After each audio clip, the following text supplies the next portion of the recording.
Hello friends, स्वागत है एक नई वीडियो में। अगर आपके पास भी पोको C85X 5G है और आपको भी अपने फ़ोन में अलार्म वॉल्यूम को कस्टमाइज करना है तो कैसे आप कर सकते हैं। तो चलिए वीडियो करते हैं स्टार्ट। सबसे पहले आपको अपने फ़ोन में सेटिंग्स को करना है ओपन। ऊपर की तरफ स्क्रॉल करेंगे, यहाँ पर आपको मिलेगा साउंड एंड वाइब्रेटिंग, क्लिक करना है।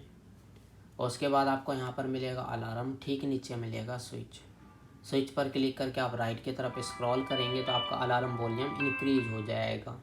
अगर आप लेफ़्ट की तरफ स्क्रॉल करेंगे तो आपका अलार्म वॉल्यूम कम हो जाएगा। तो आप इसी तरह से कर सकते हैं। तो आज की वीडियो में बस इतना ही। और आपको फ़ोन से रिलेटेड, ऐप से रिलेटेड, गेम से रिलेटेड कोई भी जानकारी चाहिए तो आप हमें कमेंट्स करके बता सकते हैं। नहीं तो वीडियो प्लेलिस्ट में जाकर आप वहाँ से भी प्रॉब्लम को सॉल्व कर सकते हैं। और हमारे वीडियो देखने के लिए share, subscribe, like, bell icon का बटन ज़रूर दबा दें ताकि आने वाले वीडियो का नोटिफिकेशन आपको मिलता रहे।